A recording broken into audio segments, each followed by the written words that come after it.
नमस्कार, मैं गायत्री व्यास। एक शब्द है जो पिछले 1.5 साल से हम बोलना सीख गए हैं। यूं कहें कि 1 साल से, क्योंकि 1 साल बाद हम न्यू नॉर्मल में चले गए। 6 महीने हमारे बहुत ज़्यादा क्रुशल रहे। उसके बाद में जब लॉकडाउन ओपन हुआ, उसके बाद में हम धीरे धीरे न्यू नॉर्मल की ओर चले गए। और जब न्यू नॉर्मल की ओर गए तब हालात ये थे कि कई लोग फिजिकल अनफिट तो थे ही, मगर उसी के साथ साथ में मानसिक बीमारी से बहुत जूझ रहे थे, मानसिक परेशानियों से बहुत ज़्यादा जूझ रहे थे, क्योंकि ऐसा दौर बहुत कम लोगों ने ज़िंदगी में देखा होगा। बिजनेस ठप हो गए तो कहीं नौकरी चली गई, कहीं अपना जमा की हुई पूंजी ख़त्म हो गई थी, तो कहीं पर घर के बहुत ज़्यादा सदस्यों को किसी ने खोया था। कई बच्चे ऐसे होंगे जिन्होंने अपने माँ बाप को खोया है, कई माँ बाप ऐसे हैं जिन्होंने अपने बच्चों को खोया। ऐसी सिचुएशन में जब किसी से हम बात करते हैं और कहते हैं कि अगर आपको मानसिक इतनी ज़्यादा परेशानी है तो आप काउंसलर के पास में क्यों नहीं जाते हैं, काउंसलिंग के ज़रिए कहीं ना कहीं आपको कुछ सॉल्यूशन मिलेगा, तब लोगों को ये बात कहीं गले उतरती है और कहीं लोगों को ये लगता है कि हम पागल थोड़ी हो गए हैं कि हम काउंसलर के पास में जाएंगे या साइकेट्रिस्ट के पास में जाएंगे। मगर ऐसा नहीं है। कई लोग ऐसे होंगे जो काउंसलर के पास या साइकेट्रिस्ट के पास नहीं गए होंगे, और इसीलिए हम आपके लिए एक सीरीज़ लेकर आए हैं कि आप अगर काउंसलर के पास नहीं गए हैं तो कुछ ना कुछ सॉल्यूशन हम आपको देने की कोशिश करेंगे इस वार्तालाप के जरिए। तो आज हम कई ऐसे मुद्दों पर बात करने वाले हैं। हमारे साथ जुड़ी हैं देवल दवे जोशी मैम। बहुत बहुत स्वागत है आपका जी। काउंसलिंग में जिनका अनुभव है 16 साल का, और पिछले करीब करीब 6 साल से वो एक बहुत अलग तरीके का काउंसलिंग करती आ रही है और कोचिंग करती आ रही हैं, और वो सब्जेक्ट है बिजनेस कोच और ब्रांड कोच। तो ये जब बिजनेस कोच और ब्रांड कोच की बात मैंने सुनी तो मुझे लगा कि ये मुद्दे पर बात तो ज़रूर होनी चाहिए, इसीलिए हमने आज उनको स्टूडियो में बुलाया है। तो बात यहाँ से शुरू करते हैं हम कि इस फील्ड में आप कैसे गई, क्योंकि आपकी जर्नी के बारे में हम थोड़ा सा पहले जानेंगे, फिर मेन मुद्दे पर आएंगे कि आप इस फील्ड में कैसे गई, ये करियर आपने कैसे चुना। बेसिकली मैंने शुरुआत ऐसे की थी कि मैंने जब ग्रेजुएशन कंप्लीट किया तो एक जनरल सा डेस्टिनेशन होता है कि हाँ मुझे क्या बनना है। तो मेरे दिमाग में एक पिक्चर क्लियर था कि मेरी मम्मा टीचर है तो मुझे टीचिंग लाइन में ही जाना है। ओके। सो वहाँ से मैंने टीचिंग करियर के लिए अप्लाई करना शुरू किया। और जैसे आप अभी मुझे देख रहे हो, मैं बातें करने में बहुत ज़्यादा एक्सपर्ट थी उस टाइम से। अच्छा। तो वैसे भी लड़कियां बोलने में ज्यादा एकदम ज्यादा होती हैं शायद। और शायद मैंने मम्मा को भी बचपन से देखा हुआ है, तो दिमाग में वही चीज थी कि हाँ टीचर बनना है तो इस तरह से आपको अपने आप को ग्रूम करना होगा। सो वो दिमाग में चलता रहा। और जैसे ही मैं बाहर निकली ग्रेजुएट होके, मेरे दिमाग में एक ही चीज थी कि अभी टीचिंग की जॉब लेनी है और बच्चों के साथ अपनी करियर को शुरू करना है। मैंने अप्लाई करना शुरू किया। करीब करीब 3-4 महीने लगे, और उसके बाद मैं एक ऐसी स्कूल में, बड़ौदा की ही जो बहुत रेप्यूटेड स्कूल है, वहाँ पे मैं लैंड हुई एज ए टीचर।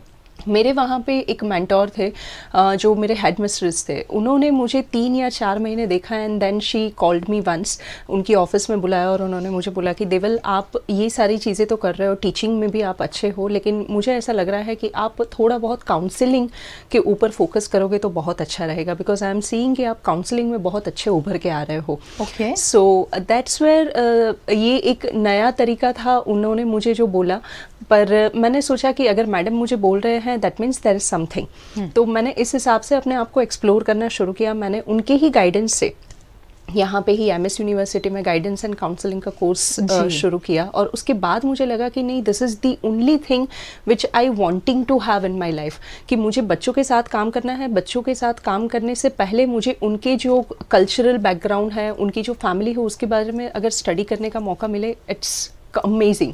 और उसके बाद जाके मुझे थोड़ा बहुत समझ में आया कि यहीं से सारी जो ग्रोथ प्रोसेस है, डेवलपमेंट प्रोसेस है, वो शुरू होती है। और बस ऐसे ही मैंने फिर धीरे धीरे करके फैमिली काउंसलिंग, पेरेंट काउंसलिंग और ऐसा करते करते करते, जैसे वो होता है ना काम काम को सिखाता है, तो धीरे धीरे एक एक काउंसलिंग ऐड करती गई। और अभी ऐसा है कि अभी बिजनेस काउंसलिंग में भी हूँ, जहाँ पे मैं लोगों को सपोर्ट करती हूँ उनके बिजनेस के ग्रोथ को डेवलप करने के लिए, स्ट्रेटजी बनाने के लिए। क्या बात है, बहुत बड़ी बात है। जैसे आपकी जर्नी के बारे में आपने बहुत ही शॉर्ट में मगर सारा कुछ बता दिया, तो काउंसलिंग के अनुभव में कैसे अनुभव हुए, और कहीं कोई ऐसी बात, कोई ऐसा एक्सपीरियंस जो आपके लिए इंस्पायरिंग भी रहा हो, ऐसा कुछ शेयर करेंगे?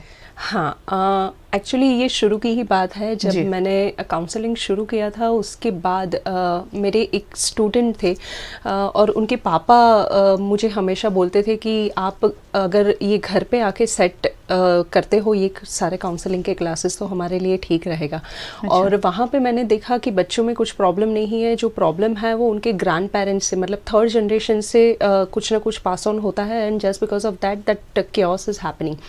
सो वहाँ पे मैंने कुछ ट्राई किया और उनको ये जो सेशंस थे, ऑलमोस्ट 16 सेशंस हमने लिए ये सारे इश्यू को रिजॉल्व करने के लिए। But after that session that person came to me and उन्होंने बोला कि अभी ये सारी सिचुएशन सेट हो गई है, but what I am seeing in you कि आप अगर ये सारी सिचुएशन में इतने अच्छे डेवलप हो सकते हो, दैट मीन्स आप कहीं ना कहीं मेरी एम्प्लॉयज़ के लिए भी काम कर सकते हो। एंड फिर मैंने सोचा कि अभी फैमिली रिलेशनशिप और ये सारी चीज़ें तो ठीक है कहीं ना कहीं, बट ये जो इंडस्ट्रियल रिलेशनशिप है that was again very new thing for me. मैंने कभी उसको टेस्ट भी नहीं किया था कि किस हिसाब से जाऊंगी, but he was quite sure. जैसे मेरे प्रीवियस मेंटर बहुत श्योर थे मेरे लिए कि काउंसलिंग में आप कर सकते हो, वैसे ही ये पर्सन को कहीं ना कहीं मेरे अंदर कॉन्फिडेंस आया कि आप मेरे ऑफिस में आओ। मेरा उनका 30 लोगों का स्टाफ था और वहाँ पे उन्होंने बोला कि आप अगर मेरे पुअर परफॉर्मर के साथ कुछ डील कर सकते हो तो। सो फिर मैं वहाँ पे गई और मैंने ऐसे ही पुअर परफॉर्मर्स के साथ डील करना शुरू किया। विदिन 3 मंथ्स हमारा रिजल्ट ऐसा आया कि वो पुअर परफॉर्मर, हमने कुछ शफलिंग किए, स्टाफ के शफलिंग किए, उनके जॉब प्रोफाइल्स थोड़े से चेंज किए, उनके साथ 1-on-1 काउंसलिंग किया और उस हिसाब से हमने वो जो पुअर परफॉर्मर थे उनको एवरेज में और एवरेज जो थे उनको बेस्ट परफॉर्मर में ट्रांसफ़र किया। So that was very inspiring part कि जैसे जैसे लोग मुझे बोलते गए वैसे वैसे मैं करती गई और मेरे रास्ते खुलते गए। It was like that. So ये एक टर्निंग पॉइंट था मेरे लिए, बिकॉज यहाँ पे मैं काउंसलिंग कर रही थी और यहाँ पे मेरा इंडस्ट्रियल रिलेशनशिप का एक डोर जो है वो ओपन हो रहा था। So out of this experience मैंने फिर स्लोली एंड ग्रेजुअली समझा, एक चीज़ समझी कि training is all about understanding the psychology. So आप लोगों के साथ जब भी डील करते हो वहाँ पे साइकोलॉजी का बेस तो होगा ही होगा। So that's where I started developing my own modules towards training, corporate training के लिए, और अभी वही चल रहा है। And I give all the credit to that person कि उन्होंने मुझे बोला कि आप ये फील्ड भी एक्सप्लोर करो। सो इट्स लाइक दैट। क्या बात है। आपने कभी ऐसा फील किया कि ये सारी चीज़ें, अवेयरनेस बढ़ी या ये फील्ड इतना ज़्यादा वाइड हुआ, इस फील्ड में लोग काम करने लगे इसीलिए ये इस तरीके की डिमांड बढ़ी है, या फिर पहले ऐसी चीज़ों की ज़रूरत नहीं थी? हम हमारे मम्मी पापा के समय की बात करें तो उस समय ये ज़रूरत नहीं थी या लोग नहीं थे? मुझे पर्सनली ऐसा लगा है कि हम जब छोटे थे ना, मतलब आई एम श्योर आप भी इसमें अग्री हो गए कि हम जब छोटे थे तो हमारे दिमाग में ये डिप्रेशन, एंजाइटी वाले जो वर्ड्स थे ना वो हमारे मम्मा पापा से कभी हमने नहीं सुने। जी हाँ। और अभी की जो जनरेशन है तो उनके दिमाग में ये वर्ड्स बाय डिफ़ॉल्ट उनके फैमिली से ही पास ऑन होते हैं। ओके। सो ये एक ऐसी चीज़ है जो मैं देख रही हूँ कि पहले के टाइम में भी शायद कहीं ना कहीं सैड फेसेस होंगे, कहीं ना कहीं मूड स्विंग्स डेवलप होते होंगे, बट हम लोग उस टाइम के लोग जो थे वो इतने मैच्योर थे ये सारी चीज़ों को डील करने के लिए, बिकॉज उस टाइम पे जॉइंट फैमिली थे और बहुत saरी ऐसी चीज़ें थी जो आपको बाय डिफ़ॉल्ट हील करने में हेल्प करती थी। अभी का टाइम ऐसा है कि जहाँ पे वर्क प्रेशर थोड़ा ज़्यादा है, मम्मा एंड पापा दोनों को बाहर काम करने जाना पड़ता है। सो बहुत सारे ऐसे फैक्टर्स है जिसकी वजह से वो जो डाउनफॉल होता है या फिर मूड स्विंग्स जो आता है, सैड फेसेस आता है, उसको कवर अप करने के लिए कोई आसपास होता नहीं है। And that's the main reason जहाँ पे वो पर्सन को पता ही नहीं चलता कि how can I convert this anxiety और उससे मैं बाहर कैसे निकलूँ। जी। और that's where I think counsellors की डिमांड अभी बढ़ रही है। इसके पीछे एक कारण ये है, आप देखती हैं कि जैसे पहले कम्युनिकेशन घरों में होता था, बातचीत ज़्यादा होती थी, अब सब अपने अपने टाइम पर जाते हैं, अपने अपने टाइम पर आते हैं, खाना खाते हैं, सो जाते हैं, और ज़्यादा अगर थोड़ा समय मिला तो वो मोबाइल में रहते हैं। कम्युनिकेशन नहीं हो रहा है, बातचीत कम हो गई है, उसके कोई कारण है ये सारी चीज़ें, जैसे मैंने बोला कि बहुत ज़्यादा फैक्टर्स इंक्लूड हो सकते हैं। जैसे अभी एकदम डाइवर्स लाइफस्टाइल हो गई है लोगों की। इनफैक्ट अभी जो हम देख रहे हैं, बहुत ज़्यादा जो कल्चर डेवलप हो रहा है वो सोशल मीडिया कल्चर डेवलप हो रहा है, डिजिटल कल्चर डेवलप हो रहा है। Just because of that people are not understanding कि पर्सन का इसमें रोल कहाँ पे इन्वॉल्व होता है। जी। And as you rightly said कि हाँ, हर एक जगह पे कुछ ना कुछ तो प्रॉब्लम होते ही है, बट उसको ओवरकम करने के लिए you need people, you need social circle, लोगों से बात करना ज़रूरी है। हाँ, और इकोसिस्टम आपका इस हिसाब से डेवलप करना भी ज़रूरी है कि जहाँ पे आप, जैसे हर एक फैमिली का पेरिफेरी बनता है। So you being a mother, आपका एक पेरिफेरी ये है कि जहाँ पे आप अपने बच्चों के साथ टाइम स्पेंड कर रहे हो, अपने फर्स्ट फैमिली मेम्बर जो फर्स्ट सर्कल होता है उसके साथ टाइम स्पेंड कर रहे हो। If at all you are not convince with that, तो आपकी सेकंड पेरिफेरी बनती है जहाँ पे आपके नेबर्स होते हैं, जहाँ पे आपके डिस्टेंट रिलेटिव होते हैं। बट अभी की लाइफस्टाइल ऐसी है कि where people are prefer more privacy. उनको हमेशा यही लगता है कि हम लोग आपस में सुलझा लेंगे, we really don't want anyone else to interfere. Third किसी व्यक्ति की जरूरत नहीं है। और अभी भी आप देखो, मतलब पहले ऐसा होता था कि पड़ोस में कुछ हो रहा है, पड़ोसी को पहले पता तो होता था। बट अभी का कल्चर आप देखो, लोगों को पता ही नहीं है कि वो कब घर में आ रहे हैं, कब घर से बाहर निकल रहे हैं, क्या चल रहा है। सो बहुत ज़्यादा फैक्टर्स है। अगर हम लिस्ट बनाने जाए ना, तो आई थिंक 100 से ऊपर फैक्टर्स चले जाएंगे कि कौन कौन से छोटे छोटे फैक्टर्स है। But yes, of course lifestyle is changing, और उसके साथ साथ हमारे डिमांड्स, हमारे सप्लाईज भी चेंज हो रहे हैं, और इसीलिए ये सारी सिचुएशन मेजर हो रही है। यहाँ एक बात मैं ज़रूर कहना चाहूँगी कि अक्सर लोग कहते हैं कि अकेलापन है। अकेलापन होता नहीं है, हम अकेलापन बना देते हैं, हम लोगों से दूर हो जाते हैं। और सबसे अहम जो मैंने ऑब्ज़र्व किया है वो यहाँ मैं ज़रूर शेयर करूँगी कि लोग ऐसा समझने लगते हैं कि मैं जो सोच रही हूँ या मैं जो सोच रहा हूँ वही सही है, मुझ में ही सारी समझदारी है। उस वक्त आप अकेले हो जाते हो, क्योंकि आप ऐसा सोचते हो कि सामने वाला वो नहीं समझ रहा है या नहीं समझता है। खैर, हम लोग काफ़ी अलग मुद्दे पर चले गए थे। किस तरह आप लोगों को हेल्प करती हैं, चाहे वो बिज़नेस में हो, ट्रॉमा में चले गए हैं ऐसे लोग हैं, चाहे उनकी जो नॉर्मल रूटीन लाइफ है उसमें भी कई दिक्कतों का सामना उनको करना पड़े, तो ऐसी सारी ऐसे व्यक्तियों को आप कैसे हेल्प करती हैं, किस तरह से उनको डील करना सिखाती हैं? सो बेसिकली काउंसलिंग के 3 स्टेजेस होते हैं, और उसमें एक स्टेज जो होता है वहाँ पे हमें जाना पड़ता है थेरापेटिक काउंसलिंग के लिए। सो विच इज़ अगेन, मैं ऐसा बोलती हूँ कि बहुत ज़्यादा क्रूशियल केसेस होते हैं जहाँ पे हम थेरापेटिक काउंसलिंग का यूज़ करते हैं। अदरवाइज मेजर 2 जो सेशंस है काउंसलिंग के, उसमें ही बहुत ज़्यादा केसेस सॉल्व हो जाते हैं, रिजॉल्व हो जाते हैं। First stage is known as introductory stage, जहाँ पे हम उनके कंसर्न्स को जानने की कोशिश करते हैं।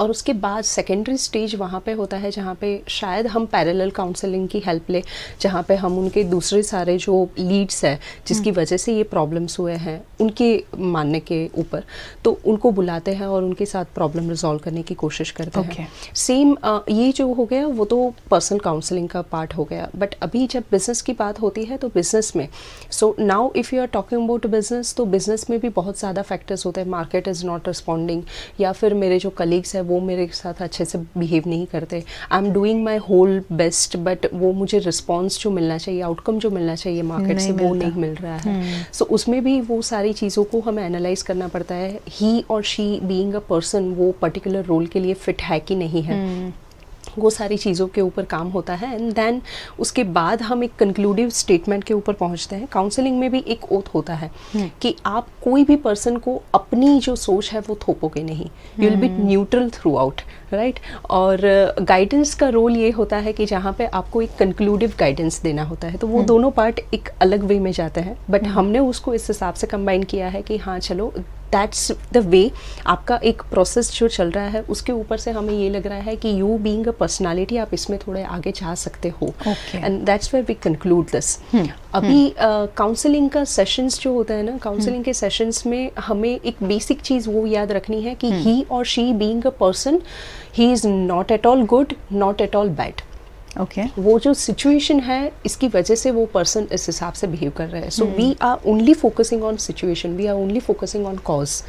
सो कॉज के ऊपर जितना आप कॉन्सेंट्रेट करोगे उतना ही रिजल्ट आपको जल्दी मिलेगा। Okay, and that's where we want our counsellor also to support us कि हम जो भी उसको कर रहे हैं, इंट्रोडक्टरी स्टेज हमारा वही होता है जहाँ पे वी मेक श्योर कि वो पर्सन को हम इतना कंफर्टेबल बना दें कि वो सारे कॉजेज हमारे सामने धीरे धीरे रखना शुरू कर दें। Okay, and out of that causes हम वो सिचुएशन को एनालाइज करते हैं, कंक्लूड करने की कोशिश करते हैं, सेकेंड स्टेज में उसका रिजल्ट मिल जाता है। ओके, ये पूरा प्रोसेस है। किस तरह की परेशानियों के साथ अभी न्यू नॉर्मल में लोग जब जी रहे हैं, तो कैसी परेशानियों को लेकर आपके पास आते हैं? बिजनेस की है या अपनी निजी जिंदगी की है? किस तरह की परेशानियां हैं ज़्यादा? सच बोलूं तो अभी जितने भी केसेस हम मैनेज कर रहे हैं, पहले जब ये चल रहा था कोरोना का पैंडेमिक टाइम, एकदम क्रूशियल टाइम जब हम लॉकडाउन में थे, तो उस टाइम पे बहुत ज़्यादा ये घरेलू खटराग और वो सारी चीज़ों का हमने सामना किया हुआ है। मतलब every day people use to call कि ये मेरा बच्चा नहीं सुन रहा है, मेरी बहू ने ये किया एंड दिस एंड दैट। सो उस टाइम पे फैमिली रिलेशन के ऊपर बहुत ज़्यादा इश्यूज डेवलप हो रहे थे। यानी अलग अलग काम करते थे, रहते थे, तो इश्यू नहीं थे। जब पैंडेमिक में, लॉकडाउन में लोग घर में एक साथ रहने लगे तो परेशानियां बढ़ी। Yes, okay, and that too it's just because इसमें भी मैं आपको एक फैक्टर बताऊंगी कि हमारा जो ब्रेन है वो इस हिसाब से ट्रेन हो चुका है कि जहाँ पे हम अपने आप को एक रोल में फिट देखना चाहते हैं, और हम जब भी दूसरों की दखल अंदाजी उसमें प्रेफर नहीं करते हैं और उस टाइम पे हमें बाय डिफ़ॉल्ट वो दखल अंदाजी दिखना शुरू होता है, तो वो पैटर्न जो है ना वो कहीं ना कहीं इम्बैलेंस हो जाता है। और हमारा ब्रेन इस हिसाब से ट्रेन हुआ होता है कि हम जैसे ही वो डिस्टर्बेंस क्रिएट करता है तो वैसे उसको अटैक करना शुरू करता है, जस्ट टू मेक श्योर कि वो न्यू जो पैटर्न है उसको कहीं ना कहीं अवॉइड करे और ओल्ड पैटर्न को एग्जिस्ट करने की कोशिश करे, हम जिसमें है वहीं रहे। यस, सो इसकी वजह से वो खटराग होता है जी। But just because of short temper, या फिर मैं ये बोलूँ कि लोगों को इंस्टेंट सॉल्यूशन आज के ज़माने में चाहिए। हाँ, तो उनको हमेशा ये लगता है कि नहीं, ये फेस तो आना ही नहीं चाहिए, राइट? और इसकी वजह से मेंटली प्रिपेयर्ड नहीं है। या और अभी का ये जो न्यू नॉर्मल है उसमें अगर देखें तो हर एक को यही है कि अभी हम कैसे फाइनेंशियली स्ट्रांग हो, हमारी सारी चीज़ें जो जिसके ऊपर डिपेंड थी, that is all about finance. तो फाइनेंस में हम कैसे आगे बढ़े, कौन सा बिजनेस शुरू करें, कौन सा बिजनेस में किस हिसाब से मार्केट रिस्पॉन्ड करेगा, ये सारी सिचुएशन, जॉब लॉस किसी की हो गई है जी, और उसकी वजह से अभी न्यू ओपनिंग्स इतने ज़्यादा खुले नहीं है मार्केट में जी, तो उनके पेशेंस लेवल के हिसाब से मार्केट रिस्पॉन्ड नहीं कर रहे हैं। सो ये सारे प्रॉब्लम्स भी कहीं ना कहीं आ रहे हैं। स्पेसिफिकली मैं ऐसे कंक्लूड कर सकती हूँ कि करियर रिलेटेड प्रॉब्लम्स बहुत ज़्यादा हम आजकल सॉल्व कर रहे हैं जी। करियर रिलेटेड सबसे ज़्यादा है अभी। बहुत ज़्यादा। ओके, क्या स्ट्रेटजी उनको सिखाते हैं आपकी ये सारी चीज़ों को? वो आसानी से तो नहीं कह सकते, मगर हाँ थोड़ी सी पेशेंस के साथ में उसे रिजॉल्व करें और आगे बढ़ें। क्या बताया जाता है आपकी ओर से? एक गाइडेंस, जिसका जो गाइडेंस का रोल होता है उसमें हम उनको यही बोलते हैं कि इट्स अ फेस। सो हमारा तरीका ये होना चाहिए कि हर एक फेस को अभी के टाइम के लिए जैसे ही हम उसको अटेंड करना शुरू करते हैं वो फेस को, तो हमें सिर्फ और सिर्फ ये ट्राई करनी है कि हमें वो पर्टिकुलर सिचुएशन को अपना 100% देना है। सो इन फ्यूचर हमें ये पर्टिकुलर सिचुएशन के लिए कुछ रिग्रेट ना हो।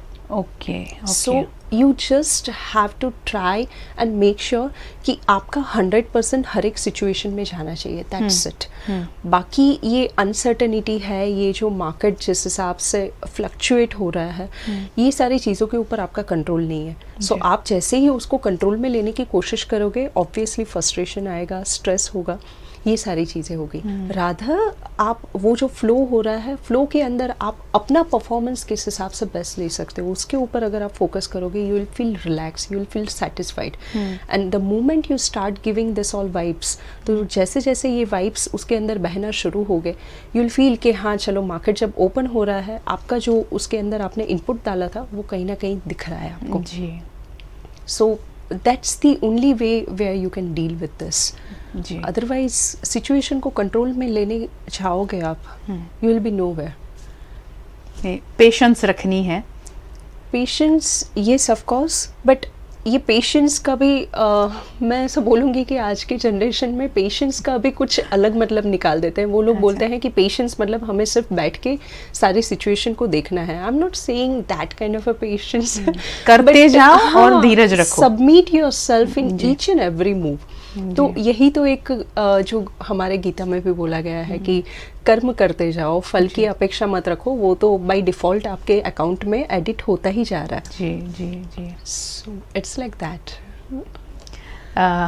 आखिर में क्या कहोगे, क्योंकि आपने जो डील करने वाली बात तो आपने बता दी कि कैसे ये सारी चीज़ों को डील करना है, आखिर में क्या सजेस्ट करोगे कि ऐसी कोई भी परेशानी से जो लोग जूझ रहे हैं, आप तक नहीं जो पहुंच पाते हैं, आप जैसे कई और काउंसलर होंगे उन तक नहीं पहुंच पाते हैं, उनको क्या सलाह देंगे आप? सबसे पहले तो ये एक चीज़ कि आप जो भी परेशानियाँ अपने लिए देख रहे हो, that is not the only face of life. आपको उस परेशानी से कौन सा कंक्लूसिव स्टेटमेंट निकालना है वो सीखना बहुत ज़रूरी है। और ये टाइम स्पेसिफिकली हमारे पास इसलिए आया है so that we can learn this particular skill, कि जो भी परेशानी है उसके अंदर से हम मज़ा, या फिर ये एक बहुत ही वर्नाकुलर लैंग्वेज में बोल रही हूँ कि उसके अंदर से मज़ा ढूंढना। जी। But if you talk about this कि हम ये जो परेशानियां हैं उसको अपॉर्चुनिटी में किस हिसाब से कन्वर्ट कर सके। If you can not do that, then learn how to submit yourself. तो हर एक जो भी आपको मूव दिख रहा है, जैसे बहुत ज़्यादा अपॉर्चुनिटी आपके लिए दिख रही है, बट आप अपनी फील्ड के लिए फोकस्ड हो, तो आपकी फील्ड के रिलेटेड आप कौन कौन सी चीज़ें मार्केट को सर्व कर सकते हो जी, विदाउट एक्सपेक्टिंग एनीथिंग। जी। सो वो सारी चीज़ों के ऊपर जब भी आप फोकस करना शुरू करोगे, slowly and gradually each and everyone will listen to you, each and everyone will come to you. In fact, nature is also wanting to have such kind of attempt from you. तो वो आपको कहीं ना कहीं दिखना शुरू होगा। जी। And if we talk about the personal level, तो हर एक के लिए ये सिचुएशन सेम है। You are not the only struggler. आप अकेले वॉरियर नहीं हो। There are lot many other people who are there with you. तो ये स्ट्रगल सिर्फ आपकी नहीं है, ये स्ट्रगल होल वर्ल्ड की है। सो आप अगर स्लो डाउन हो रहे हो, इट्स नेवर मीन कि आपका वहाँ पे फुल स्टॉप लग रहा है, बिकॉज दूसरे भी लोग वहाँ पे स्लो डाउन हो रहे हैं। या so you just have to make sure कि आपका जो ये सबमिशन लेवल है, आपकी ये जो फीलिंग्स जो है उसको कंट्रोल करने का आप कौन सा बेस्ट तरीका ढूंढ सकते हो। Just keep yourself relax in either way. जी, यानी अपॉर्चुनिटी ढूंढनी है, ये सबसे बड़ी बात मुझे लगी आपने जो बताई है कि ये जितनी भी परेशानियां हैं उसमें आप कैसे अपॉर्चुनिटी ढूंढ सकते हैं और अपने लिए बेस्ट चीज़ें अपने आप में उतार सकते हैं। बहुत बहुत शुक्रिया हमारे साथ जुड़ने के लिए मैम। थैंक यू, मुझे भी बहुत अच्छा लगा। Thank you so much. और बहुत बहुत शुक्रिया आप सबका भी हमारे साथ जुड़ने के लिए। अब VNM TV आपके साथ में 24 घंटे हैं, OTT प्लेटफॉर्म पर हैं, तो बने रहे हमारे साथ और ऐसी खास चर्चा और ख़बरों के लिए देखते रहे VNM न्यूज़।